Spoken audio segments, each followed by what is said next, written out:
Saya kira kita semuanya dalam kondisi seperti ini jangan sampai mengambil keputusan itu salah. Semuanya harus hati-hati dan tidak gerusa-gerusu. Dengan besaran 600.000 per bulan selama 3 bulan dilarang mudik. Transportasi umum juga akan kita batasi kapasitasnya, kemudian yang memakai kendaraan pribadi juga akan kita batasi. Kita harus belajar dari pengalaman. Kami dari Kementerian BUMN membawa mesin lab ini dari Switzerland Rose. Semuanya harus dihitung, semuanya harus dikalkulasi dengan cermat. Oleh karena itu, kita tidak boleh gegabah dalam merumuskan strategi. Kita ini memantau ini sejak awal kejadian di Tiongkok. Itu menularnya lewat pergerakan orang. Karena menularnya memang antar orang, antar manusia. Untuk menyampaikan agar pengaturan PSBB ini itu juga memikirkan bagaimana kita bisa memastikan ini tidak bergerak menular ke luar. Kemudian kita ketemu dengan kenyataan, ada proses pembuatan regulasi. Kemudian ketika kita mengirimkan surat minta PSBB juga kemudian kita diminta untuk melengkapi. Tapi perlu saya garis bawahi di sini. Bayangkan begitu banyak kegiatan masyarakat yang pada hari Rabu ini pasti akan kocar-kacir, penegakannya pun akan rumit dan akhirnya tujuan utama justru tidak tercapai. Yang sesungguhnya kemarin selama ini kita melakukannya dengan seruan. Jadi seruan tetapi bukan aturan. Sekarang kita aturan, karena itu nggak masalah karena jumlahnya banyak. Tapi antrinya di ruang terbuka, udaranya mengalir, potensi penularannya jauh lebih rendah daripada mengantri di dalam ruang tertutup dan di bawah sinar matahari pula. Jadi antrian di luar, di bawah sinar matahari, di ruang terbuka itu jauh lebih kecil risikonya untuk penularan dibandingkan di dalam ruang. Nah, tahan, dikurangin, sisi lain transportasi juga dikurangi. Di satu sisi menyiapkan jalur-jalur air untuk dikirim ke laut, di sisi lain di lautnya dipasang dengan pulau reklamasi, tinggal tunggu waktu jadi rock, air balik. Dan ini melawan sunnatullah. Jakarta telah mengambil keputusan yang fatal. Negara lain boleh protes, biarin saja. Ini hak negara kita, ya, bahwa kita mengandalkan yang maha kuasa. Selama kita mengandalkan yang maha kuasa, ya itulah hasil yang kita dapatkan sekarang. Tonton yang kami hormati, sebelum video ini dimulai, klik dulu tombol subscribe dan jangan lupa nyalakan loncengnya supaya kalian mendapatkan notifikasi setiap kali saya upload video. Tekan tombol subscribe itu gratis, tinggal diklik, saya tungguin. 3, 2, 1. Selamat, Anda sudah bergabung dengan channel ini dan terima kasih sudah support di channel ini. Thank you. Hai semua, dengan saya Jonas Leong. Terima kasih banyak buat kalian penonton setia yang selalu menonton di channel ini. Saya secara personal sangat menghargai waktu kalian dan saya sudah menganggap kalian sebagai family karena kalian selalu support di channel ini. Bagi kalian yang selalu menuliskan opini kalian di kolom komen, saya baca komen kalian satu persatu.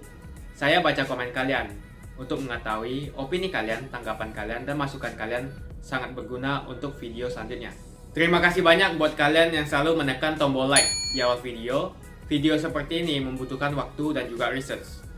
Dan ini semua gratis untuk kalian. Jadi pastikan kalian menekan tombol like-nya supaya saya mengetahui kalian menyukai konten yang saya bagikan. Buat kalian yang ingin mencoba bermain saham, silahkan tekan link di kolom deskripsi. Menteri Badan Usaha Milik Negara Erick Thohir tengah mempersiapkan 10 laboratorium untuk pemeriksaan virus corona atau COVID-19, di mana dalam setiap lab ini ditargetkan akan mampu melakukan pemeriksaan sebanyak 1.000 tes per harinya. Dalam keterangannya, Menteri BUMN Erick Thohir mengatakan lab ini nantinya akan difasilitasi dengan alat tes polymerase chain reaction atau PCR, yakni sebuah metode tes yang memperbanyak atau replikasi DNA secara enzimatik tanpa menggunakan organisme. Ia pun menyebut jika lab-lab tersebut akan disebar di rumah sakit milik BUMN yang salah satunya berlokasi di Rumah Sakit Pertamina Jaya, Cempaka Putih. Dan kita juga berharap lab-lab ini nanti di akhir bulan datang lagi, jumlahnya 9 lagi. 9 lagi nanti kita juga akan didistribusikan di tempat-tempat titik-titik penting seperti di Jawa Timur, Jawa Tengah, Jawa Barat, dan lain-lainnya. Pada sebelumnya, seorang dokter di negeri jiran Malaysia menjadi viral di media sosial karena secara belak-belakan membahas kemampuan negara dalam menangani virus corona atau COVID-19. Pada wawancaranya di televisi, Dr. Musa Mohnurdin meminta pemerintah Malaysia menunjukkan teladan dan tegas dalam bertindak. Selain itu, Dr. Musa juga mengaku resah dengan situasi di Indonesia. Ia bahkan menyebut Indonesia merupakan bom waktu klaster penyebaran virus corona jenis baru. Alhasil, ia pun meminta pada pemerintah Malaysia untuk memperketat perbatasan negara dengan Indonesia. Saya risau ni, Indonesia. Indonesia is a time bomb. We just don't know kan. Mungkin syur saya kepada MKN. Control the border. Control our borders. Otherwise, that will be another huge cluster of COVID-19. Wallahu alam. Pada pekan lalu dilaporkan, fatality rate atau tingkat kematian akibat virus corona atau COVID-19 di Indonesia tercatat menjadi ranking 1 se-Asia. Secara keseluruhan, Indonesia berada di ranking 2 dunia dengan persentase tingkat kematian 9,36%. Akan tetapi, informasi tersebut tidak berasal dari Kementerian Kesehatan Indonesia, melainkan disebarkan oleh Kementerian Kesehatan Malaysia melalui akun Twitternya pada Kamis 3 April malam dan menjadi viral. Melihat apa yang dirisaukan oleh Dr. Musa, sangatlah tidak mendasar. Sebab dalam hal ini, pemerintah Indonesia tidaklah diam dalam mengatasi pandemi COVID-19. Seperti diketahui, Presiden Joko Widodo telah mengambil kebijakan yang telah diperhitungkan secara matang. Diambil dari pembelajaran kebijakan negara-negara tetangga untuk dapat memaksimalkan pencegahan serta meminimalisir kerugian. Dalam hal ini, pemerintah Indonesia telah memutuskan untuk memberlakukan pembatasan sosial berskala besar atau PSBB bagi daerah dengan tingkat penyebaran yang tinggi seperti di Jakarta. Kita harus belajar dari pengalaman dari negara lain. Kita tidak boleh gegabah dalam merumuskan strategi.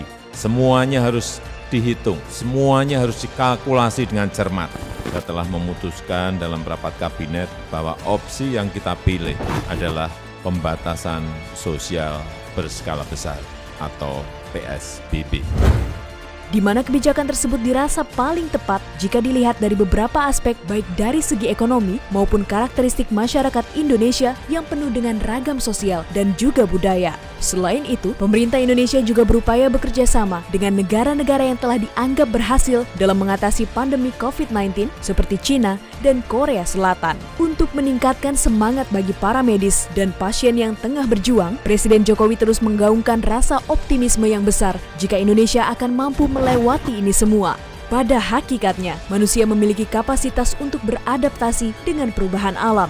Kita tahu dari sejarah bahwa bagaimana sebagian besar epidemi atau pandemi berakhir adalah saat ketakutan berkurang dan orang-orang kembali menjalani kehidupan normal mereka. Amnesia global akan menjadi solusi pamungkas. Percayalah, kita bangsa besar, kita bangsa petarung, bangsa berjuang. Insya Allah kita bisa. Insya Allah kita mampu dalam menghadapi tantangan global yang berat sekarang ini.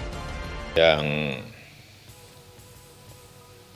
dirasakan oleh masyarakat luas, baik itu pengusaha, pegawai, pekerja pabrik, supir taksi, supir bus, supir truk, kernet, pengemudi ojek, petugas parkir, para pengrajin, pedagang kecil, pelaku usaha mikro, dan masih banyak lagi. Oleh sebab itu, pemerintah ingin memberikan perhatian besar dan memberikan prioritas utama untuk menjaga pemenuhan kebutuhan pokok masyarakat dan meningkatkan daya beli masyarakat di lapisan bawah.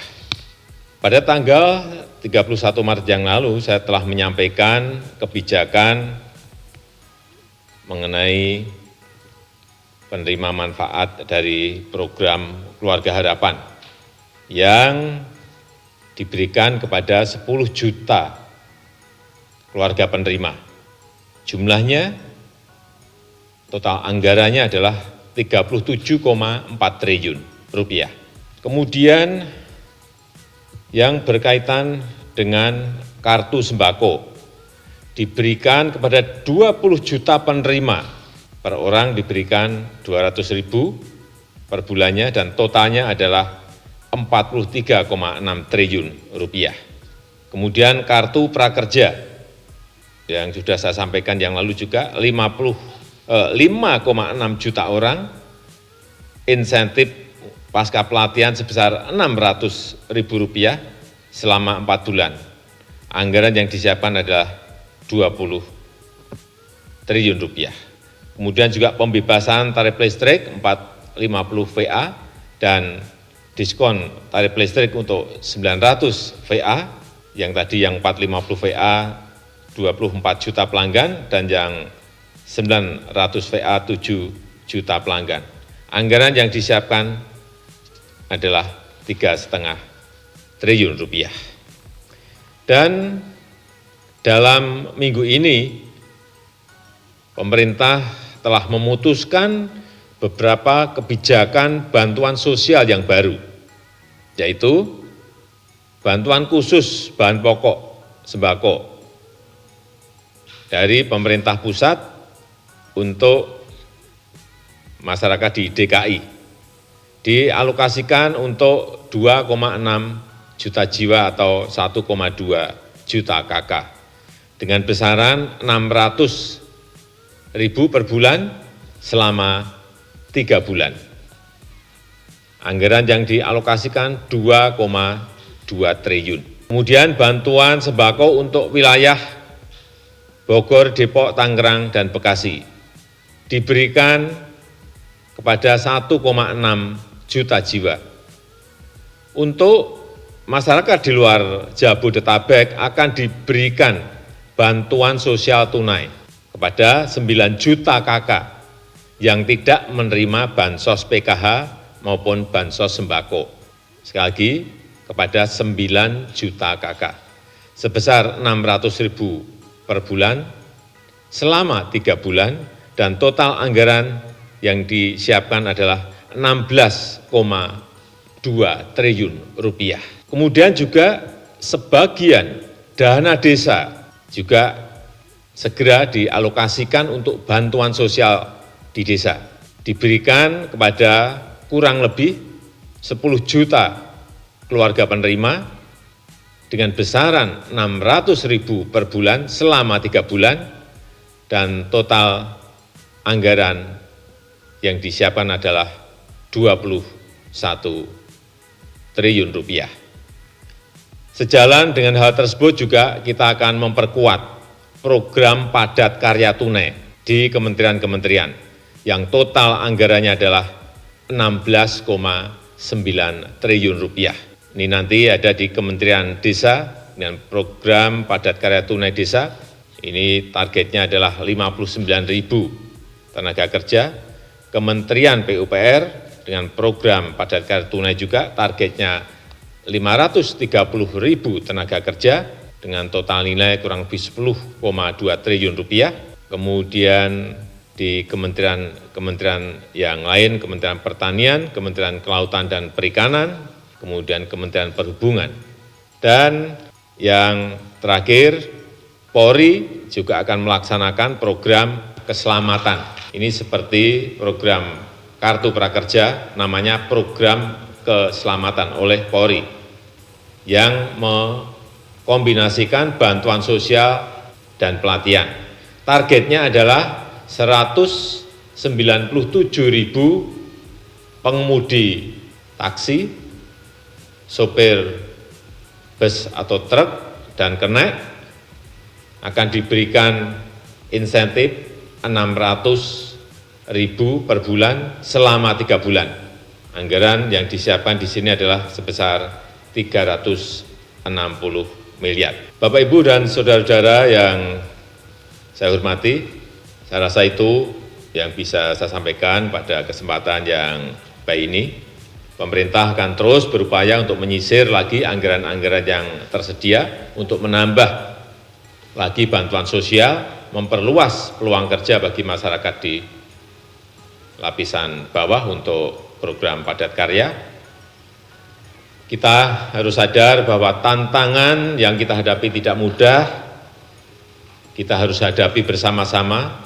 Saya mengajak para pengusaha untuk berusaha keras mempertahankan para pekerjanya, dan saya mengajak semua pihak untuk peduli kepada masyarakat yang kurang mampu. Dengan bergotong royong secara nasional, kita bisa mempertahankan capaian pembangunan dan memanfaatkannya untuk lompatan kemajuan. Dan sekali lagi saya ingin memberikan apresiasi yang tinggi kepada seluruh jajaran yang bergerak di depan dalam hal ini, dokter, para perawat, tenaga medis yang berada di rumah sakit dalam kita berperang melawan COVID-19 ini. Saya memberikan apresiasi yang tinggi, dan itu yang bisa saya sampaikan pada kesempatan yang baik ini. Terima kasih. Wassalamualaikum warahmatullahi wabarakatuh. Kebijakan mengenai mudik, ini yang pertama hari ini, tadi sudah kita putuskan bahwa untuk ASN, TNI dan Polri, serta pegawai BUMN dilarang mudik. Kemudian untuk masyarakat, kita akan melihat lebih detail di lapangan, akan mengevaluasi dari hal-hal yang ada di lapangan. Untuk itu, sekali lagi, pemerintah menganjurkan untuk tidak mudik. Dan tadi sudah saya sampaikan bahwa penyaluran bantuan sosial khususnya di Jabodetabek kita berikan ini untuk agar warga mengurungkan niatnya untuk mudik. Kemudian juga transportasi umum juga akan kita batasi kapasitasnya. Kemudian yang memakai kendaraan pribadi juga akan kita batasi dengan pembatasan kapasitas angkut mobil, dan agar warga tidak mudik. Tetapi sekali lagi nanti akan ada evaluasi, dan kemungkinan juga bisa kita akan memutuskan hal yang berbeda setelah evaluasi di lapangan itu kita dapatkan. Tetapi memang perlu saya sampaikan bahwa dari awal pemerintah sudah melihat bahwa mudik lebaran ini bisa menyebabkan meluasnya penyebaran COVID-19 dari Jabodetabek ke daerah-daerah tujuan. Tapi pemerintah juga mengkalkulasi bahwa ada dua kelompok pemudik yang tidak bisa begitu saja kita larang-larang. Karena ada juga yang pulang kampung karena alasan ekonomi. Yang kelompok pertama, warga yang terpaksa pulang kampung karena masalah ekonomi setelah diterapkannya pembatasan sosial, sehingga penghasilan mereka turun atau bahkan tidak memiliki pekerjaan dan tidak memiliki penghasilan. Kelompok yang kedua adalah warga yang mudik karena tradisi yang sudah puluhan tahun kita miliki di negara kita Indonesia. Jadi sekali lagi, pembatasan mudik dan kemungkinan adanya larangan mudik itu akan kita putuskan setelah melalui evaluasi di lapangan yang kita lakukan setiap hari. Tetapi sekali lagi, bahwa larangan mudik untuk ASN, untuk TNI dan Polri, serta pegawai BUMN, serta anak perusahaannya, saya kira kita semuanya dalam kondisi seperti ini, jangan sampai mengambil keputusan itu salah. Semuanya harus hati-hati dan tidak gerusa-gerusu. Dan juga perlu saya sampaikan bahwa pelaksanaan PSBB ini tidak diberlakukan secara seragam di seluruh Indonesia. Melainkan kita ingin melihat kondisi masing-masing daerah. Dan PSBB ini ditetapkan oleh Menteri Kesehatan. Dan kita tahu bahwa keputusan memberikan PSBB atau tidak, baik itu yang berkaitan dengan peliburan sekolah, penutupan kantor, pembatasan kegiatan keagamaan, pembatasan kegiatan-kegiatan di umum, ini harus melihat beberapa hal, yaitu jumlah kasus yang ada, jumlah kematian di setiap baik kabupaten, kota maupun provinsi. Dan tentu saja didasarkan pada pertimbangan epidemiologis, besarnya ancaman, dukungan sumber daya, pertimbangan ekonomi, sosial, budaya, dan keamanan. Ini penting sekali lagi, kita tidak ingin memutuskan itu gerusa-gerusu, cepat tetapi tidak tepat. Saya kira lebih baik kita memutuskan ini dengan perhitungan, dengan kejernihan, dan kalkulasi yang detail dan mendalam. Saya rasa itu yang bisa saya sampaikan. Dari sisi apa yang menjadi tanggung jawab kami, ketika kita melihat bahwa kasus COVID di Jakarta mulai merebak, kita langsung mulai melakukan pembatasan-pembatasan. Jadi lebih dari 3 minggu yang lalu kita menutup sekolah, menutup Car Free Day, menutup fasilitas umum, itu semua kita kerjakan. Lalu kita menyaksikan angka penularan masih bergerak terus, kita kerjakan dalam rangka mencegah penyebarannya. Begitu itu berada di luar kewenangan kita, maka kita harus minta kepada pemerintah pusat. Dan kita selalu bergerak sesegera mungkin. Begitu kita melihat situasinya 2 minggu, waktu itu kan 2 minggu kita kerjakan penutupan sekolah, tidak ada pergerakan, kita langsung meminta untuk ada kebijakan yang pembatasan yang lebih ketat. Kemudian begitu kita mendengar keluar peraturan pemerintah, langsung besoknya kita mengajukan untuk Jakarta menjadi daerah dengan status PSBB. Jadi kita berusaha untuk selalu bergerak cepat karena memang virus ini penularannya luar biasa cepat dan kita sudah menyaksikan di tempat-tempat lain. Kemudian kita ketemu dengan kenyataan, ada proses pembuatan regulasi. Kemudian ketika kita mengirimkan surat minta PSBB juga kemudian kita diminta untuk melengkapi. Tapi perlu saya garis bawahi di sini bahwa ketika kita mengirimkan surat untuk meminta status PSBB, pada saat itu belum ada keputusan atau peraturan menteri yang mengatur detailnya. Jadi bukan kita mengirimkan tidak lengkap, tapi karena kita mengirimkan lebih awal daripada peraturan menterinya. Tapi kita bersyukur bahwa kemudian kita belum mengirimkan balik tambahannya, tapi sudah justru ditetapkan sebagai provinsi dengan status pembatasan sosial berskala besar. Karena itu kita bisa langsung bergerak. Jadi kemarin kita kemudian umumkan bahwa mulai tanggal 10 Jakarta akan efektif menerapkan PSBB. Terutama untuk bagi masyarakat. Jadi di banyak tempat juga ketika pemerintah memutuskan untuk melakukan circuit breaking ini, pembatasan-pembatasan, maka tidak mungkin diputuskan hari ini, kemudian ada juga yang melakukan itu di Tiongkok misalnya, mereka lakukan langsung. Tapi Singapura itu mengumumkan 3 April, baru efektif tanggal 7 April. Kenapa? Supaya masyarakat bisa bersiap, masyarakat bisa mengantisipasi. Kalau di Jakarta nih, kita putuskan hari Jumat, supaya Rabu, Kamis, tempat-tempat kerja bisa mengatur tenaga kerjanya, bisa mengatur manajemennya dalam hari Rabu dan Kamis, lalu hari Jumat adalah hari libur.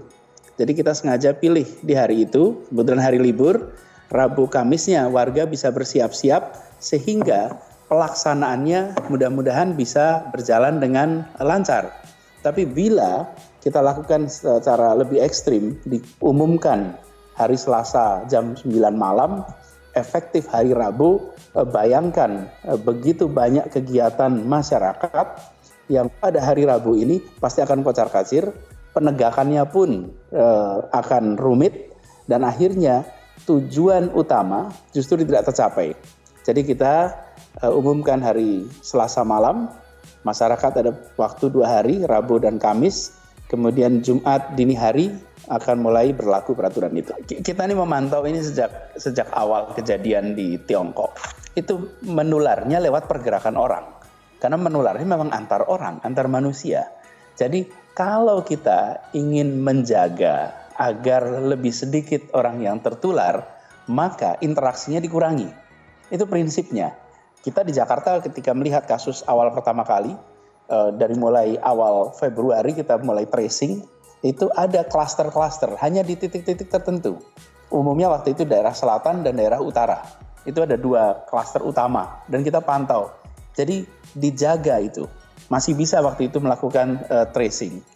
Nah, tetapi ketika kita sekarang sudah menyaksikan Jakarta sudah menjadi epicenter dan ini Jabodetabek, maka yang menjadi pemikiran kami ini bukan sekedar Jakartanya. Ketika kita mengajukan kepada Kementerian untuk menyampaikan agar pengaturan PSBB ini itu juga memikirkan bagaimana kita bisa memastikan ini tidak bergerak menular ke luar. Lalu yang kedua, Jabodetabek ini sudah menjadi satu kawasan yang terintegrasi. Secara ekonomi terintegrasi, pergerakan penduduknya terintegrasi, tetapi administrasi pemerintahannya 3 provinsi.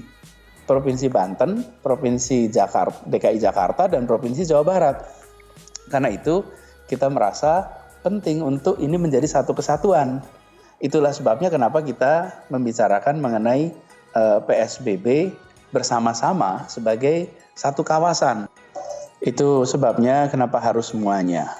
Karena itu saya apresiasi bahwa hari ini kabupaten kota di Jawa Barat sudah mengajukan PSBB dan kita juga sudah ngobrol. Kita ingin memastikan bahwa pembatasan sosial ini memang kita bisa kerjakan sinkron satu sama lain.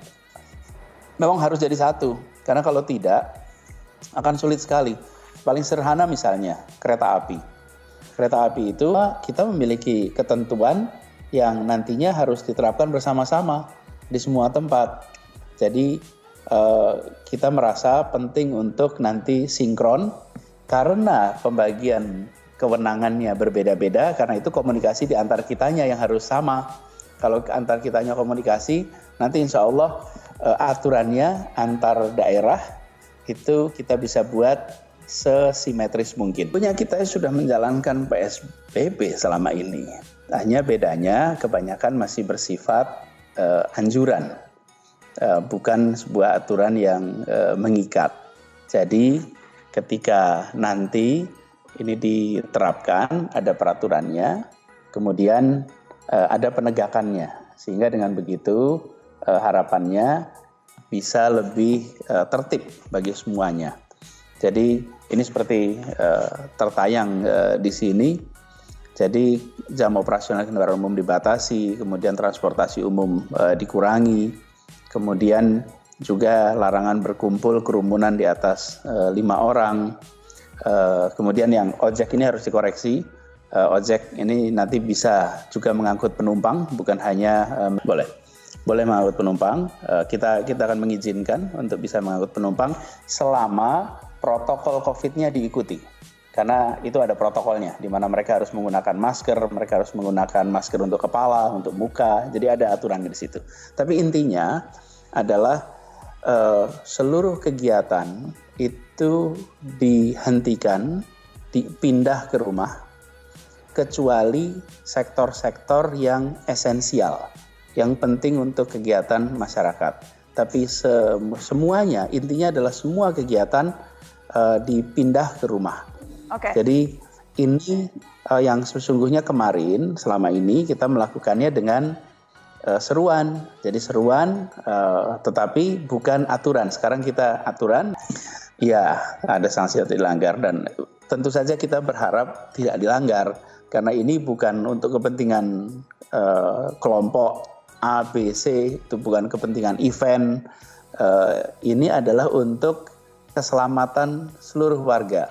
Karena tujuan dari ini semua adalah membuat kecepatan penularan COVID itu turun. Ya. Jadi ini memotong mata rantainya. Karena itulah aktivitas dibatasi. Jadi kalau kita melihat aktivitas dibatasi itu bukan semata-mata kita ingin membatasi, kita ingin masalah kesehatan ini beres, sehingga masalah perekonomian bisa beres, bisa berkegiatan seperti semula. Kepolisian, kemudian petugas Satpol PP bersama dengan TNI, patroli untuk membubarkan kalau ada kegiatan, kemudian meminta mereka untuk kembali ke rumah, dan itu semua harus kita lakukan, termasuk kita penting sekali ditaati oleh orang-orang yang harus diperiksa. Sering menemukan kita kasus di mana orang dalam pantauan karena ada tetangga atau kolega atau saudara, ada banyak kasus lah, cerita itu di sosmed banyak, kejar-kejaran.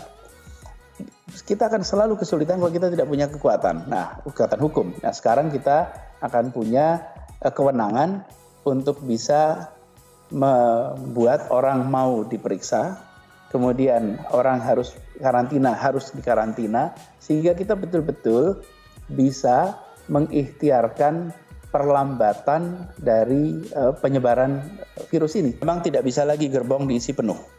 Jadi kemarin itu tidak ada pembatasan. Tapi kalau Anda lihat Nana lihat di MRT, Transjakarta, semua yang dikendalikan oleh Pemprov DKI, itu kita memang tahan. Karena itu nggak masalah, karena jumlahnya banyak. Tapi antrinya di ruang terbuka, udaranya mengalir, potensi penularannya jauh lebih rendah daripada mengantri di dalam ruang tertutup dan di bawah sinar matahari pula. Jadi antrian di luar, di bawah sinar matahari, di ruang terbuka itu jauh lebih kecil risikonya untuk penularan dibandingkan di dalam ruang. Nah, tahan dikurangin, sisi lain transportasi juga dikurangi. Hal yang di luar kewenangan saya tidak bisa kerjakan. Tapi yang di dalam kewenangan ini, saya akan pastikan dipakai untuk melindungi setiap warga Jakarta. Saya tidak ingin kewenangan itu dibiarkan tidak digunakan untuk melindungi. Tapi yang di luar kewenangan kami tidak bisa atur. Jadi kami ingin pastikan itu. Jadi Nana, tanggung jawab yang diembankan kepada kami adalah tanggung jawab untuk melindungi. Nah, kebetulan tanggung jawabnya adalah bagi masyarakat Jakarta, itu yang kita kerjakan. Di luar itu, yang menjadi garis dari pemerintah pusat, kita akan taati. Ayo like video ini dan tekan tombol loncengnya untuk menunjukkan kalian suka dengan konten yang kau bagikan.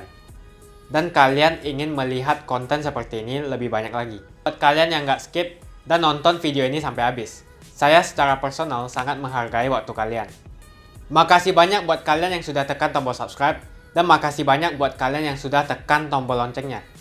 Jangan lupa bagikan informasi ini ke teman atau family Anda. Mungkin teman atau family Anda membutuhkan investasi ini.